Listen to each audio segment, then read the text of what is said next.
Bonjour à tous, bienvenue au Parlement européen, ici au Voxbox. Je suis avec le président du mouvement pour l'autodétermination de la Kabylie, le MAC, Ferhat Mehni. Bienvenue. Et auteur du livre Mémorandum pour l'indépendance qui fait référence bien sur la Kabylie. Alors, pour nous, nos spectateurs qui ne connaissent pas la Kabylie, pourriez-vous nous expliquer ce que cela vous évoque? Qui sont les Kabylies? D'abord, merci de nous accueillir sur votre chaîne. Deuxièmement, dans la présentation, je suis aussi président du gouvernement provisoire kabyle que nous avons mis sur pied en 2010. Et là, pour parler de la Kabylie, c'est un peuple méditerranéen situé près d'Alger, à l'est d'Alger. Elle a un territoire qui comprend environ 40 000 km², avec une population de 12 millions d'habitants. Et ça fait le tiers de l'Algérie en termes de population, mais en termes de superficie, il ne fait que 2% du territoire algérien. Voilà, c'est un peuple à part qui veut exister. Comme l'Algérie ne lui a pas donné les moyens d'exister par lui-même, il cherche à exister distinctement de lui. Ok, et est-ce que vous pourriez nous expliquer brièvement quelles sont les causes de l'inflammation du conflit entre les Algériens et les Kabyles à travers le XXe siècle? L'Algérie a eu son indépendance en 1962 et cette indépendance a été acquise grâce au sacrifice massif des Kabyles. On sait que par exemple, le nombre de morts pour l'indépendance, 3 sur 4 étaient des Kabyles. Donc, mais après l'indépendance, la Kabylie était épuisée, se voyant confisquer l'indépendance qu'elle avait arrachée, elle a engagé une nouvelle guerre contre Alger, contre la nouvelle Algérie. Elle l'a perdue et depuis les Kabyles on s'acharne sur eux pour qu'ils deviennent arabes, pour qu'ils oublient leur identité. Ils n'ont pas de reconnaissance en tant que telle, même administrativement. On parle de Kabylie dans la presse, mais géographiquement, l'Algérie refuse de désigner une région, de la délimiter, de lui donner une existence administrative et territoriale. Ok, merci. L'Algérie se définit comme étant arabe, la Kabylie est kabyle, est berbère, et en même temps, sur le plan religieux, la Kabylie est laïque, l'Algérie se dit, elle fait de l'islam une religion d'État, ce qui nous choque nous-mêmes. Okay. Il y a un autre phénomène aussi par rapport aux femmes. L'Algérie minorise à travers le code de la famille la femme algérienne en général. Donc du fait de cette loi, la femme kabyle qui est l'égale de l'homme est rabaissée à un niveau plus bas. Ok, je vois bien. Et donc c'est quoi le rôle du MAC dans sa lutte pour l'autodétermination? Le mouvement pour l'autodétermination de la Kabylie est un mouvement pacifique, né du printemps noir, c'est-à-dire quand l'Algérie a tiré à balles explosives et avec des armes de guerre contre des manifestants pacifiques. En 2001, il y a eu 130 morts et 6000 blessés, dont 1200 handicapés à vie. Et à partir de là, nous avons décidé de revendiquer un statut particulier dans un premier temps, puis carrément le droit à l'autodétermination depuis 2010.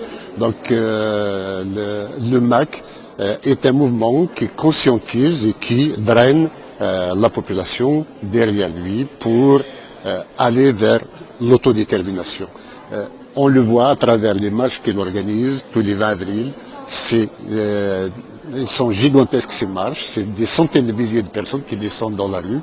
Mais actuellement, les militants sont persécutés et on leur interdit de faire des études dans les universités et on essaie de leur interdire de travailler, on les débauche de leur travail. En fait, on veut affamer, on veut dissuader tous les militants kabyles de défendre leur kabylie et leur Kabylie. Ok, et selon le MAC, quels sont les problèmes principaux en Kabylie? Est-ce que vous pouvez expliquer un petit peu plus de ça? Enfin, vous venez de me dire quelques exemples. Mais... Donc la Kabylie se sent à l'étroit, à l'intérieur de l'Algérie. Dès lors qu'on lui refuse d'exister, il y a un déni d'existence, un déni de droit, elle cherche à exister par elle-même. Depuis 1980, la première révolte après la lutte armée de 1963-65, la première révolte pacifique en 1980, depuis ce temps-là, l'Algérie a bloqué tout le développement économique de la Kabylie. Okay. Il n'y a pas d'investissement. Et quand un entrepreneur courageux veut investir malgré cela, on lui déconseille de le faire, on l'envoie sur d'autres territoires que la Kabylie.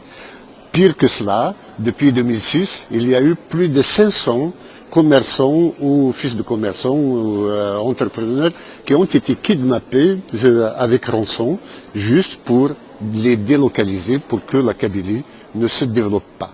Donc économiquement, la Kabylie est brimée et sur le plan linguistique, le kabyle n'est pas reconnu en tant que langue, alors que c'est une langue belle et rebelle et bien faite et charpentée. Elle a le droit d'exister comme toutes les langues du monde et d'être enseignée à nos enfants. D'ailleurs, nos collégiens et nos lycéens boycottent les cours depuis le 14 octobre dernier, réclamant un enseignement dans leur langue maternelle, le kabyle. Et il y a tout cela. Donc, il y a aussi depuis 2001, il y a une recrudescence des feux de forêt. On veut désertifier la Kabylie, donc il y a énormément de dégâts sur le plan écologique.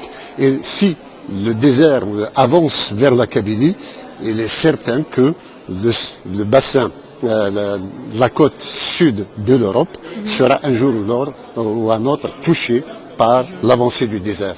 Donc c'est un phénomène que pose l'Algérie à l'ensemble du bassin méditerranéen. Ok, et donc, quels sont les objets du MAC? L'objectif du MAC est de parvenir à ce que, sous les auspices des Nations Unies, de l'Union européenne, de toutes les organisations internationales crédibles, d'organiser un référendum d'autodétermination pour que les Kabyles se prononcent sur leur avenir. Ok. Et donc, que faites-vous donc ici au Parlement européen et qu'attendez-vous aux acteurs européens? Nous sommes ici, nous travaillons avec l'UNPO, l'Organisation des peuples et nations non sous-représentés, et nous avons des rendez-vous avec des parlementaires que nous sensibilisons à la question kabyle et auxquels nous demandons d'agir, notamment de faire en sorte qu'il y ait des délégations qui vérifient sur le terrain en Kabylie la véracité des rapports que nous faisons à l'Union européenne, d'envoyer des journalistes pour enquêter indépendamment de toute étiquette politique, pour voir en toute neutralité, et aussi de poser des questions écrites à l'Algérie, et au Parlement européen, sachant que pour définir l'attitude de l'Union européenne vis-à-vis de la Kabylie. Et sachant que l'Algérie a signé un contrat, un accord d'alliance avec l'Union européenne, d'association, un accord d'association avec l'Union européenne qui, normalement, est basé d'abord sur le respect par l'Algérie des droits de l'homme. Or, depuis 2013, la Kabylie est réprimés, nos militants sont tous les jours arrêtés, violentés par la police et la gendarmerie, et en même insultés, et en même temps, ils sont, ces derniers temps, traduits en justice. Pour avoir brandi un drapeau kabyle, pour avoir parlé en kabyle, revendiqué l'indépendance de la Kabylie, ce sont des injustices intolérables. Je crois que l'Union européenne est attachée énormément au respect des droits humains, et tant qu'un combat est pacifique, il a le droit d'être mené. Nous menons un combat sans aucune violence, nous sommes victimes de la violence de l'État algérien, mais nous sommes plus que des Gandhi, puisque tous les Kabyles sont des Gandhi, puisque même si en 2001 par exemple, nous étions en état de légitime défense, parce qu'on a tiré à balles, avec des armes de guerre contre nos enfants, nous sommes restés stoïques et nous continuons à nous battre par le verbe et par la conviction, par la force de l'argument et non pas par la force des armes. Bien. Et pour terminer, que demandez-vous au gouvernement algérien? Nous demandons au gouvernement algérien qu'il cesse sa politique répressive, sa politique de déni d'existence du peuple kabyle et de négocier le droit à l'autodétermination avec la Kabylie. Okay. Merci vous d'être ici aujourd'hui avec nous. Je vous remercie infiniment.